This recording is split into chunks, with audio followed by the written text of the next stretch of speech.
අචින්තිතම්පි භවති චින්තිතම්පි විනස්සති. හිතන දේ වෙන්නේ වෙන දේ හිතා ගන්න බෑ. අපිට නැති දෙයක් අනෙකට තියෙනකොට ඒකට හූල්ලන්න පුරුදු වෙන්න එපා. කෝල් එකක් එනවලු මචං කෑල්ලක් හම්බුණා වරෙන්. බලන්න.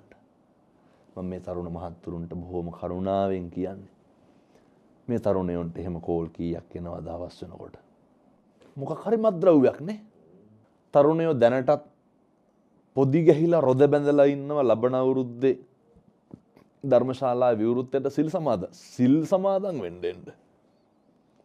සමහරට තරුණයන්ගෙන් ඇහුවොත් අදටත් දන්නේ අට සිල් දස් සිල් කියලා කියන කණ එකක්ද බොන එකක්ද කියලා. දැන් ඉඳන් ලෑස්තිය මොකේද? කත්නෝරුවේ හාමුදුරුවන්ගේ පන්සලේ සිල් ගන්න යන්න. වෛද්‍යවරයා මොනතරම් දක්ෂ වුණත් වාහනේ කැඩුනොත් යන්න ඕන අරනේ. මජං ගාගෙන ඉන්න බාස් කෙනෙක් ගාවට. ඇඟ කපන්න පුළුවන් වුණාට වාහන ගලවන්න බෑනේ. මද්ද්‍රව්‍ය වලට බැවෙච්ච තරුණයෝ කතා කරලා කියනවා හාමුදුරුවනේ බෙල්ල කපා ගන්න ගිහිල්ලා නැවතිලා තියෙනවා හාමුදුරුවෝ හින්දා. සමහර තැන්වල පහන තියෙන තැන මගේ ෆොටෝ එකක් ගාගෙන ඉන්නවා. මේ බුදු බවත් වෙන්න ඕන කියලා පතන්නේ. ඇයි ලහිරු කියපුවාම ලහිරු මුදලිගේ කියපුවාමනේ.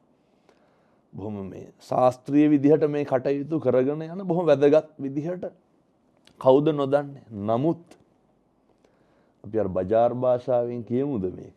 ලෝකෙට පොරක් වුණාට අපේ අම්මා තාත්තා කොහොමද අපි පොඩි කාලේ හදාගත්තේ? එයාලට අපි පොඩි පුතා තාත්තා අර තරුණයා මම දැක්කා.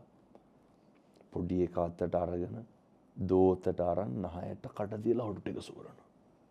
මම කල්පනා කරා අපේ අම්මා කොච්චර හොම්මට කරලා ඇද්ද?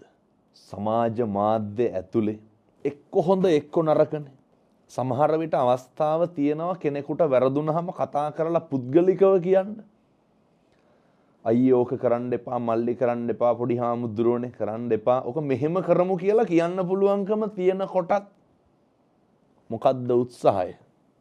සෝෂල් මීඩියා එකේ ලියන එක. සෝෂල් මීඩියා එකේ ලියන එක. මොකද්ද සිතුවිල්ල සහ මොකද්ද අරමුණ සහ මොකද්ද පිට වෙන්නේ?